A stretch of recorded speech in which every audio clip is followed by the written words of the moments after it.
more young players into the lineup. I'm not sure what the chemistry is going to be like, but how can you guys take advantage of a situation that's in flux on their side?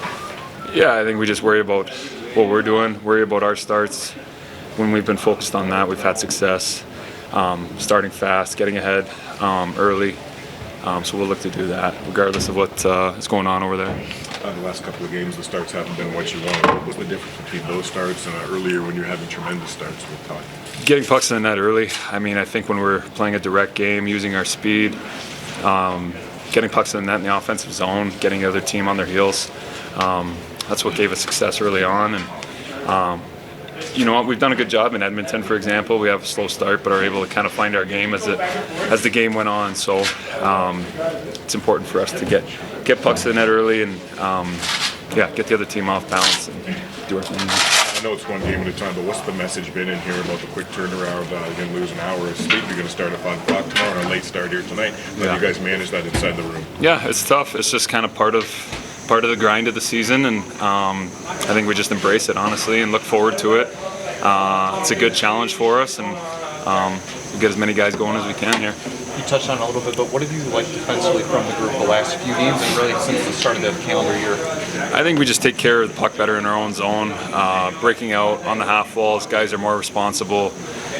You see there's less extended shifts in our own zone because we're breaking the puck out a little cleaner. And if we have to punt it, we punt it, and it's not the end of the world. And we're okay with that right now. So just taking care of the puck better in our own end has been the key for us. Any lineup changes tonight you can talk about, Todd? No. No changes? No changes. Is Kaner getting close, Todd? Or? Kaner's getting close, yes. There's a chance he'll be in the lineup tomorrow, but this skate's important for his progress. As far as Cam Talbot in net, the last 3 starts he's been outstanding. What have you liked about the way that he's performed over the last 3 starts especially? Well, for me, having been around him for so many years, it's not a surprise. It's nothing that's unexpected from how he performs. He's real steady. He's there early in games when we need him, especially on the road. And I think not only the saves, but his game management skills help us out a lot. He knows when to slow it down or speed it up for us, and that's real important.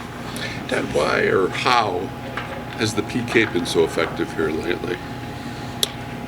It was at 90% here the last little while. Yeah, we've made drastic changes to it systematically, and the guys have bought in. They're willing to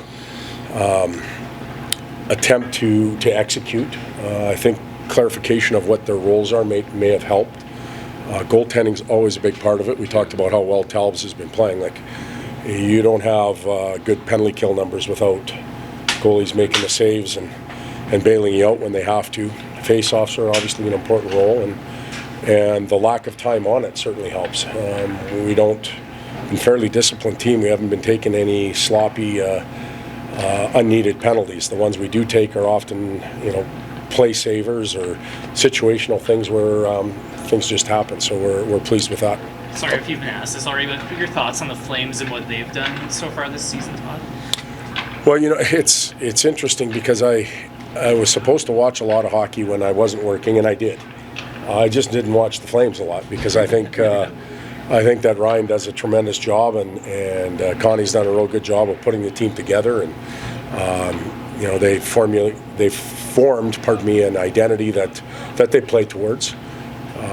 Obviously, the additions that they made, I think, will pay off in the long run. But that's the Flames. They have to manage their team. They have to motivate their team. I got my own problems over on this side, so be happy to answer more Red Wing questions than Flame one. Well, the starts. I know our team a little bit better, maybe not much.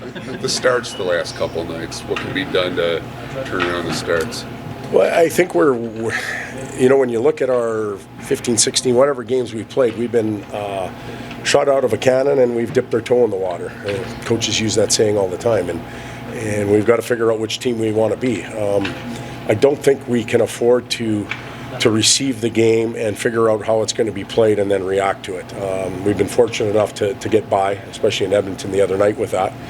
On the other hand, I thought we really started to skate our way into the game the other night and check our way into the game, which certainly paid off in the long run. But we've got to be better at coming out of it. What did it say about your team, though, to be able to dig out of two-goal deficits the last couple of games and come back against some pretty tough competition?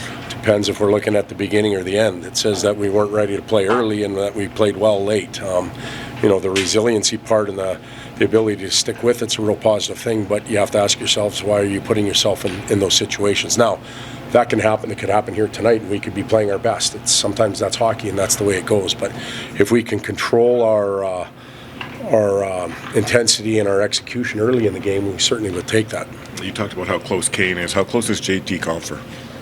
He's likely a little further down the road from what I've been told, but I'm just worried about the guys that can play.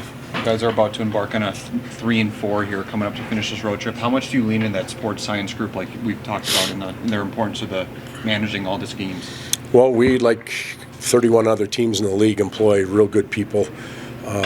They are trained to guide us and direct us, in managing the group as far as nutrition, rest, energy expenditure, and whatnot, and we certainly listen to them. There's times where the coach will trump all of that because something needs to get done. Likely this won't be the trip. It's not easy playing 3-4, but it's not easy doing it out west here, and the travel between games is a little tougher. I'm well aware of that. Out east, you can be from one city to the next in a half hour or 40 minutes. It doesn't happen out here. Todd, you talked about no lineup changes, so Dominic Shine will stay in for a third straight game. How's he earned your trust to get another start? Well, he's done exactly that. He's come in and played as described.